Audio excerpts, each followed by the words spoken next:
ছেলে আমার, বউ আমার, সবই আমার, তাহলে আমি কার বলুন তো? আমি কার? মহাজন বলছে কে আমি, কেন মরে যারে তাপত্রয়, ইহা না জানিলে জীবের কই চেহিত হয়।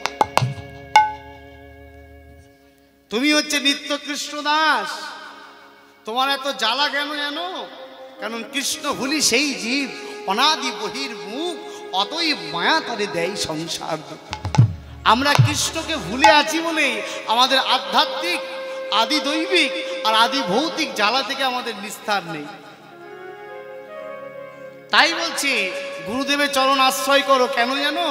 শ্রীগুরু চরণ পদ্ম কেবলি ভকতি সদ্ম বন্দে মুই সাবধান মতে। কারণ শ্রীগুরুর চরণ আশ্রয় না করলে তুমি বিষয় গৌর পাবে না। আপনারা তো জানেন মা, স্বরগোস্বামীর এক গোস্বামী রঘুনাথ দাস গোস্বামী হিরণ্য গোবর্ধনের একমাত্র সন্তান। কতবার গৌরের কাছে গেছে, কিন্তু গৌর হরি ফিরিয়ে দিয়েছে। প্রভুর কাছে গেছে কিন্তু ঠিক নিয়ম মাফিক জেনে যায়নি। তাই মহাপ্রভু বারবার বলছে কৃষ্ণে স্মরণ থাকো, অবশ্যই পূরণ হবে।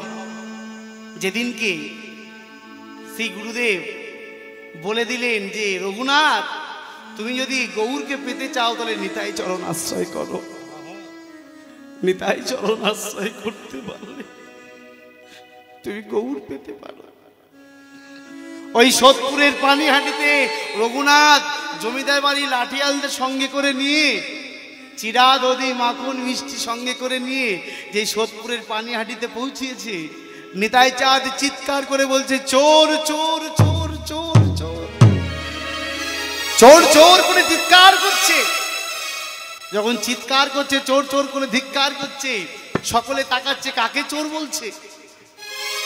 রঘুনাথকে যখন দেখে চোর বলছে, ভক্তরা বলছে প্রভু ও চোর নয়, ও জমিদার বাড়ির ছেলে রঘুনাথ। বলো ওই তো বড় চোর রে, ওই এক নম্বরের পাকা চোর। নিতাই চরণে পড়ে বলছে বলো তোমার কি চুরি করেছে, বলো বলো বলো নিতাই, তোমার কি এমন চুরি করেছে? চোরকে চোর বলেছি বলে খুব গায়ে লেগেছি নাকি? হ্যাঁ, এই যে জমিদার বাড়ির ছেলে, তুমি আমার গৌর চুরি করেছ। তুমি গৌরের সেবা কি জানো গো? ভক্তরা বলছে রঘুনাথ যদি গৌর পেতে চাও নিতাই চরণ জড়িয়ে ধরো। রঘুনাথ কোন রকম দ্বিধা না করে মা গৌর চরণটা জড়িয়ে ধরে বলছে প্রভু একেবারে দয়া করো,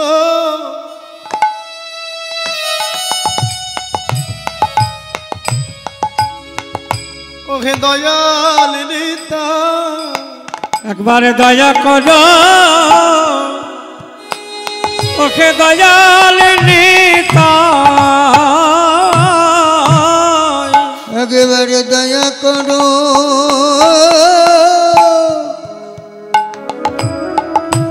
ওহে দয়াল নিতাই।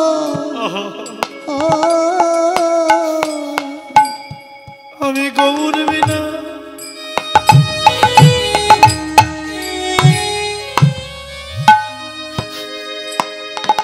নিতাই আমি আন জানি না, একবার দয়া করো,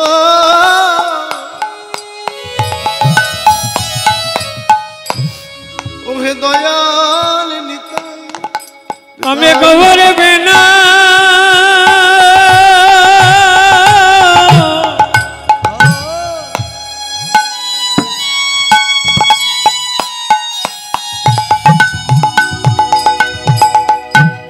আমি গৌর বিনা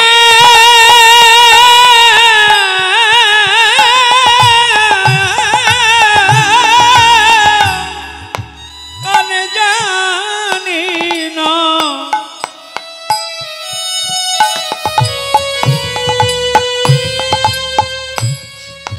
এবারে দয়া করো চোখে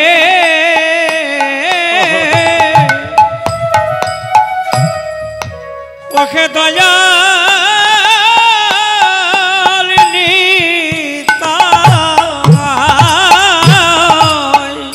যেন গবুর বলে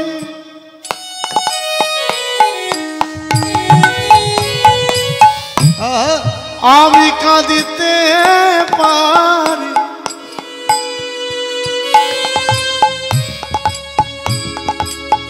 তোমার ওই চরণে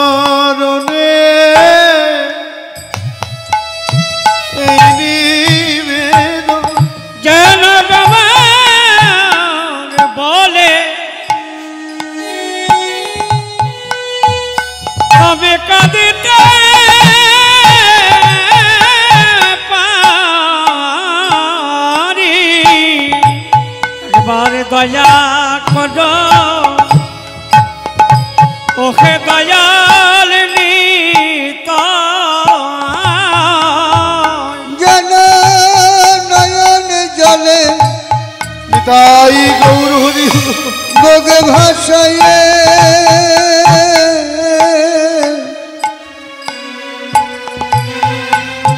গৌর বলে কাঁদতে পারি কাঁদতে পারি হাগব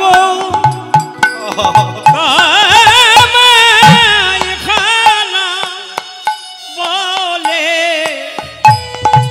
দুটি নয়ন জলে বগে ভাষায় যেন গবুর ছাড়া আনে জানি না যেন অধম বলে বেদনা গো যেন গৌর বিনা আনে জানি না তোমার ওই চরণে এক পাশে রেখো আমি গোবরে বিনা আমি জানি না রঘুনাথ বলছে নিতাই যেন গৌর গৌর বলে চলে যেতে পারি গোবরে বিনা আমি জানি না গবু বলে আমি যেতে পারি সদায় নয়ন জলে কেঁদে কেঁদে গবরে বলে আমি যেতে পারি আমার এই নিবেদন যেন গৌর বলে আমি চলে যেতে গৌর তুমি আমার আর আমি তোমার তোমার গবরে বলে যেন যেতে পারি গৌর তোমার হলাম বলে গোড়া গোড়া যেন মুখে বলতে পারি গৌর তুমি আমার আমি তোমার গবরে বলে যেন আমি যেতে পারি গৌরী আমার আমি তোমার যেন গৌরী বলে যেতে পারি গৌর গৌর বলতে পারি আমি তোমার তুমি সবাই গৌর গৌর গৌর বলতে পারি যেতে পারি নিবেদন গৌর বলে যেতে পারি ওই চরণে নিবেদন যেন গৌরে বলে আমি যেতে পারি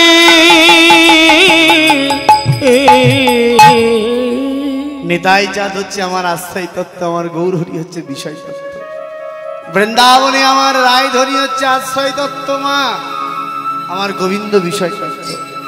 সকালেই যখন পিপাসা লেগেছে, গোবিন্দ আমার বললেন, যা এই সামনে যমুনা আছে, যমুনা থেকে জল পান করেই চলে আসিস, আর আমাকে ভুলে যাস না কিন্তু।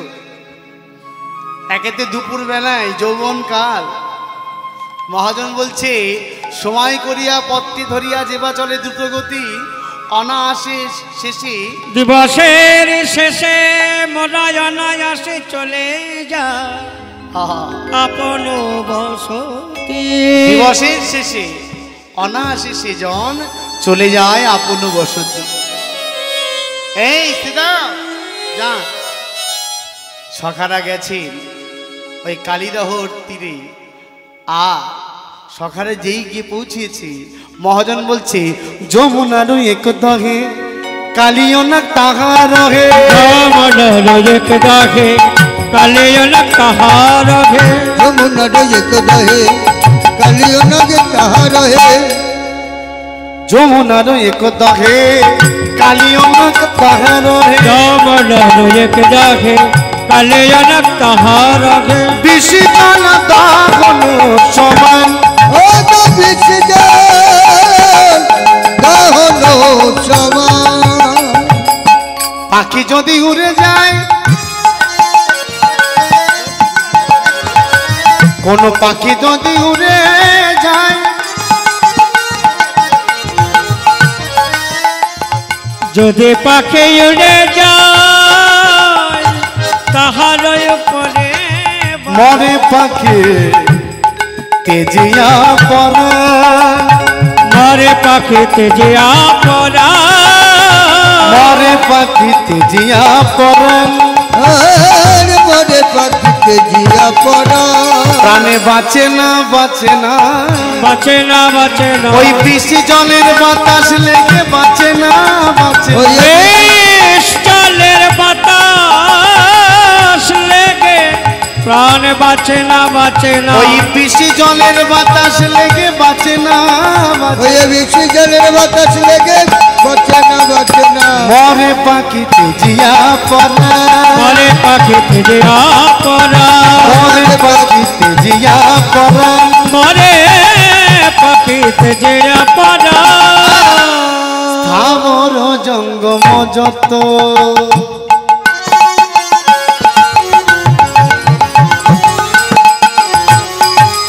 আজ ফুলে মরে আছে কত, স্থাবর জঙ্গম যত কুলে পড়ে আছে কত, দেখো বেশি বাতাস লাগিয়া, বেশি জল বেশি জল দহন সমান, সবে মাত্র তরু কিনি সবার মাঝে করে কেলি, সবে মাত্র তরু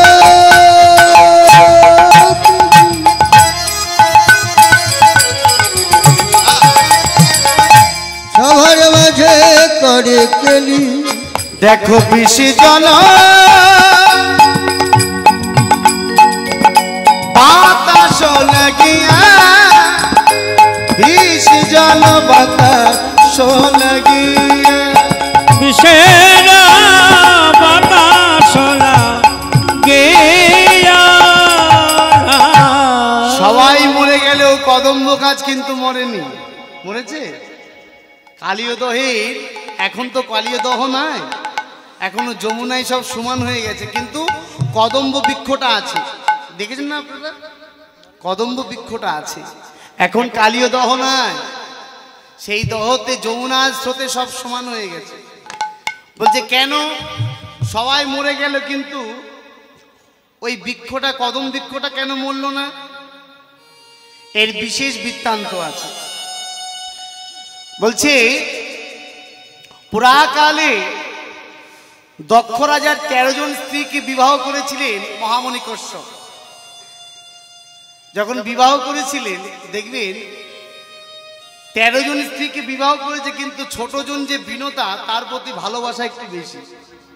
ওটা হয়, সতনির ঘর করলে একটু সহ্য করতে হয়। সহ্য করবা না, এসে উঠবা, তা কি আর হয়? তা মহামণি কশ্যপ ওই বিনোদাকে খুব ভালোবাসে। আর বড় বউয়ের পরে যিনি কদ্রুক, অদিতি হচ্ছে সবার বড়। এই 13 জনের মধ্যে অদিতি সবার বড়। তার কদ্রুকের সঙ্গে বিনোদার বন্ধু না। কি করে ছোট বোনকে একটু জব্দ করা যায় সেই সুযোগ আর পাচ্ছে না। বলে ঘাটের মোড়া মরেও না, হ্যাঁ, শুধু ওকেই ভালোবাসে, আমাদেরকে আর ভালোবাসে না। আমাদের কি রূপ যৌবন কিছু নাই? আমাদের দিকে তাকায়ও না। তা বিনোদার সঙ্গে কদ্রুকে কখনো বনতো না। বিনোদা একটু নরম, খুব সম্মান করতো কদ্রুককে, দিদি বলে কথা। কিন্তু কদ্রুক সহ্য করতে পারত না, ছায়ায় ডিঙাতো না। হঠাৎ একদিন ইন্দ্রের একটি সাদা ঘোড়াকে দর্শন করে বিনোদা বলছে, দিদি দিদি, মানে আহ্লাদে যা হয় আটখানা, ও দিদি দিদি। কিরে, জীবনে তো দিদি বলে ডাকিস না, আজকে আবার দিদি বলে এরকম আদরে আটখানা কেন? কি হয়েছে? বলে দেখো দেখো, মাঠের মধ্যে কত সুন্দর সাদা ঘোড়া ঘুরে বেড়াচ্ছে। এইবার সুযোগ পেয়েছে। কদ্রুক চিন্তা করছে, এইবার বিনোদারের একটা জব্দ আমার করতে হবে। এই সুযোগে হাতছাড়া করা যাবে না। ও সাদা ঘোড়া ঘুরছে, ঠিক আছে, আমি তো দেখিনি, আমি দেখি। যেই কদ্রুক দর্শন করেছে, বলছে কোথায়? আমি দেখছি কালো ঘোড়া। বলে তুমি চোখের মাথা খেয়ে রেখেছো? বলে আমি চোখের মাথা খেয়ে রেখেছি? তুই চোখের মাথা খেয়ে রেখেছিস, হ্যাঁ? তুই বলছিস সাদা, আমি বলছি কালো, ঠিক আছে, পরের দিন সকালে দেখা যাবে। রাত্রিবেলায় সাবেদের মা হচ্ছে কদ্রুক, আর পাখিদের মা হচ্ছে বিনোদা। তা রাত্রিবেলা ওই 60,000 নাগ বংশকে ডেকেছে, কই রে আমার কালো ছেলেগুলো আয়, এদিকে আয়, ফর্সাগুলো আসিস না। মানে কালো ফর্সা নীল তো সাপ অনেক আছে। কালো ছেলেকে ডেকেছে, কালো ছেলেদের বলছে, শোনো, কাল সকালে যখন ওই সাদা ঘোড়াটা ঘুরে বেড়াবে, তখন ওই সাদা ঘোড়ার গায়ের উপর দিয়ে এবং লেজে ভালো করে জড়িয়ে থাকবে। ঠিক আছে মা, তাই হবে। যেই পরের দিন মাঠে চারণ করছে, ইন্দ্রের সাদা ঘোড়াটি লেজের মধ্যে ভালো করে পেঁচিয়ে রয়েছে। আর ওই দিনকে আর বিনোদা কদ্রুককে ডাকতে হয়নি, কদ্রুকই বিনোদাকে ডেকেছে। এই বিনোদা, বোন আমার, আই বোন, আজকে তোকে আর ডাকতে হয়নি। ওই দেখ ঘোড়া, দেখ কি ঘোড়া দেখাতে চেয়েছিলি না? বলছে হ্যাঁ দিদি, কিন্তু ওটা কিন্তু সাদা ঘোড়া। বলে যদি কালো হয় তাহলে কি হবে? বলে তুমি যা বলবা তাই মেনে নেব। ঠিক আছে, যদি কালো হয় তাহলে তুই আমার দাসী বৃত্তি পালন করবি। বলে ঠিক আছে। আর যদি সাদা হয় তাহলে তোর দাসী বৃত্তি পালন করবো আমি। চুক্তিবদ্ধ কর। বিনোদার সঙ্গে কদ্রুকের হাতে হাতে চুক্তিবদ্ধ হলো। ঠিক আছে, যদি কালো হয় আমি তোমার দাসী বৃত্তি পালন করব যতদিন বলবে, আর যদি সাদা হয় তাহলে তুমি আমার দাসী বৃত্তি হবে। বেশ, যেই জানলাটা খুলেছে মা, দেখছে সাদা ঘোড়াটা সাদা আর নেই, দেখছে কালো। তাই তো, আমি তো কালকে কালোই দেখে সাদাই দেখেছিলাম। বলে ওই তো সাদা কালো রয়েছে, তুই আজ সাদা বলছিস। সেই দিন থেকে বিনোদার দুঃখের দিন শুরু হলো। বিনোদার দুটি ডিম্ব হয়েছিল। অধৈর্যের কারণে বিনোদা একটি ডিম্বকে যেই ধ্বংস করলো, অর্ধেক মানুষ অর্ধেক পক্ষী হয়ে জন্মগ্রহণ করলো। পরবর্তী সময় সূর্যের রথে দেখবেন মাথাতে আছে। আর যখন ওই সৃষ্টি হলো, ঠিক কিছুদিন বাদে গরুর জন্মগ্রহণ করলেন। গরুর দেখছে মায়ের এত কষ্ট আর সহ্য করতে পারছে না। বিনোদা কষ্ট দেখে বলছে, মা তুমি এত কষ্ট পাও কেন, বড় মাকে বলতে পারো না? বলে তোর বড় মার সঙ্গে আমার চুক্তি হয়ে আছে, আমি যদি তোর বড় মা যতদিন আমাকে না ছাড়বে ততদিন আমার দাসীবৃত্তি পালন করে যেতেই হবে। গরুর গিয়ে বলছে কদ্রুকে, বড় মা তোমারই তো নিজের মায়ের পেটের বোন, হ্যাঁ, মায়ের পেটে, এক মায়ের পেটে তোমরা মেয়ে, আর একই রক্ত বইছে, আর তুমি কিনা আমার মাকে এত কষ্ট দিচ্ছ। বলে তোর মাকে মুক্তি দিতে পারি তুই যদি ইন্দ্রের কাছ থেকে অমৃত এনে দিতে পারিস। ঠিক আছে মা, তুমি চিন্তা করো না। গরুর চলেছে সেই ইন্দ্রের কাছে যুদ্ধ করতে গিয়ে বলে, দাদা, ও দাদা, এই দাদা দাদা করছিস কেন তুই? ও মা, জানেন কেন দাদা দাদা করছে? অদিতির পুত্র হচ্ছে ইন্দ্র, বিষ্ণু আর সূর্যদেব। বলছে সম্পর্কে আমি তোমার ভাই হই, তা তুমি আমার দাদা হও। শোনো দাদা, তোমাকে একটা কথা বলছি, আপোষে আপোষে অমৃতের ভাণ্ডটা দিয়ে দাও, নাহলে তোমাকে বাধ্যতামূলক যুদ্ধ করতে হবে। এইবার গরুর সঙ্গে ইন্দ্রে যখন যুদ্ধ হচ্ছে, যুদ্ধ হতে হতে ওই দধিচি মুনির যে হাড় দিয়ে যে বজ্র করা হয়েছিল, সেই বজ্র যখন বার করেছে, গরুর কুপকার চিন্তা করছে সাধুকে সম্মান করতে হবে। গরুর লেজ থেকে একটি পালক ছিঁড়ে যখন ওই দধিচি মুনির ওই বজ্রের মধ্যে দিয়েছে, তখন বজ্র সম্মানিত যখন হয়েছে, ইন্দ্র প্রসন্ন হয়েছে। বেশ, আমি প্রসন্ন হয়েছে, কিন্তু আইন আছে, আইনের ফাঁক আছে গরুর। তোমাকে অমৃত ভাণ্ডটা দিচ্ছি, তোমাকে আমি বলে দিচ্ছি তুমি দেবে, কিন্তু ওই অমৃত ভাণ্ডটি আবার আমি নিয়ে আসবো। কেন, কি করে? আমার ছেলে জয়ন্ত, ইন্দ্রের ছেলের নাম হচ্ছে জয়ন্ত, আমার ছেলে জয়ন্ত যখন তখন অদৃশ্য হয়ে যেতে পারে। সেই গরুর দাদার কথার মতন অমৃতর ভাণ্ড নিয়ে যখন ওই কদম্ব বৃক্ষের উপর মা বসেছে, বসে বিশ্রাম নিচে যুদ্ধ করেছে, আর যেই বসেছে আর ওই অমৃত একটু হাড়িটা একটু হেলান মানে কাত হয়ে অমৃত এক ফোঁটা ওই বৃক্ষের মধ্যে পড়েছে, আজও সেই বৃক্ষটি দণ্ডায়মান হয়ে আছে। নিতাই গৌর হরি হরি। তাই বলছে সবে মাত্র এক তরুকিনী সবার মধ্যে করে কিনি। আজকে যমুনার একটি দহ, যার নাম হচ্ছে কালীয় দহ, ওই কালীয় দহর জল দেখে মা শ্রীরাম সুদাম দাম বসুদাম মধুমঙ্গলের আনন্দে ধরছে না। কেন বলুন তো? পিপাসা লেগেছে। যেই কর পূর্ণ করে সকল সখাগণ জল যেই পান করেছে, কানাই ওরে কানাই রে, আমার জীবন কানা, প্রাণ জ্বলে যায়, প্রাণ জ্বলে যায়, কানাই কারে জীবন কানায়, বাঁচা বাঁচা প্রাণের কানাই, বাঁচা বাঁচা প্রাণের কানায়, আমাদের প্রাণ জ্বলে যায়, প্রাণ জ্বলে যায় কানা। বিষ পান করলে কি আর রক্ষা হয় মা?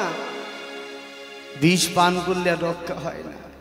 তুমি যদি জেনে শুনে বিষ পান করো, তাহলে তোমার জীবনেতে তো অমঙ্গল ডেকে আসবেই। মধুমঙ্গল শ্রীদাম সুদাম দাম বসুদাম সুবল সকলে, কোন সখা তীরে, কোন সখা নীরে, কোন সখার অর্ধ অংশ জলে, আবার অর্ধ অংশ ডাঙায়, কোন সখা গাছের তলায় মুখ থুবড়িয়ে পড়ে আছে, আর মধুমঙ্গল একটি বালির মধ্যে মুখ থুবড়িয়ে পড়ে কানাইয়ের বদনটা অঙ্কন করে বলছে, কানাই রে, তোর সঙ্গ করলাম, তোকে ভালোবাসলাম, সারা জনম তোর কাঁধে চললাম, তোর নামও করলাম, কিন্তু কৃষ্ণ সঙ্গ করেও দেখ আমাদের শেষের সময়ে আমাদের অবশেষে বিষ পান করে আমাদের মৃত্যু হচ্ছে। ভালো করে বুঝুন মা, আপনি হরিনাম করুন আর ভজন করুন, যদি অপরাধ একবার আপনার হয়ে যায়, সারা জনম অপরাধ, একদম এক অপরাধে সব ভজন শেষ হয়ে যাবে। মধুমঙ্গল বলছে, কানাই রে, এত কাঁধে চললাম, এত হরিনাম করলাম, কিন্তু শেষের সময় বিষ পান করেই প্রাণটা যাচ্ছে।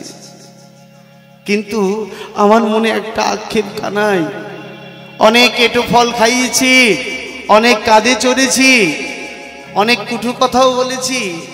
শাস্ত্রে শুনেছি মরণকালে যদি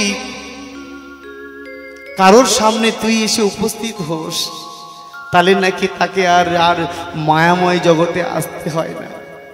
আজকে বুকটা রগড়াচ্ছে আর বলছে কানাই একবার দানাই আমার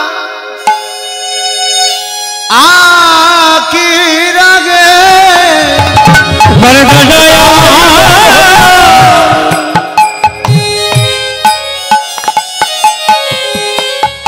আমার আখির আগে একবার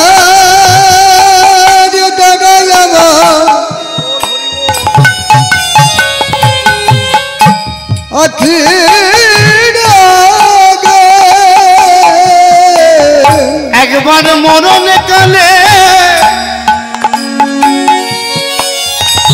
দেখতে দেখতে চলে যাব এখানে একবার দাঁড়ায় আখির আগে কালে যাবার কালে দেখতে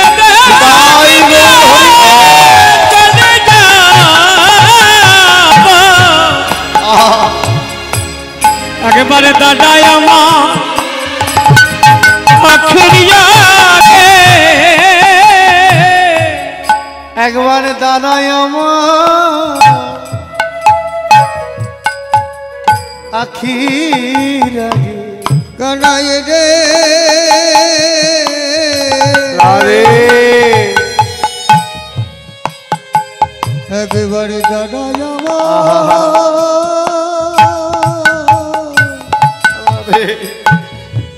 আখির আগে। ভক্ত চেনা যায় ভক্ত চেনা যায় মরণে, আর ভগবান চেনা যায় চরণে। যত সাধন ভজন করেন না কেন শেষের দিনে বোঝা যাবে কেমন হরি ভজন করেছে। ভক্ত চেনা যায় মরণে আর ভগবান চেনা যায় চরণে। মধুমঙ্গল বলছে কানাই এত ফল খেলাম, এত কৃষ্ণ অঙ্গ ধারণ করলাম, কৃষ্ণ চরণ ধরে অঙ্গে ধারণ করলাম, কিন্তু সেই মরণকালে তোকে দর্শন পেলাম না। একবার দাদাই আমার আখির আগে, একবার দাদাই আমার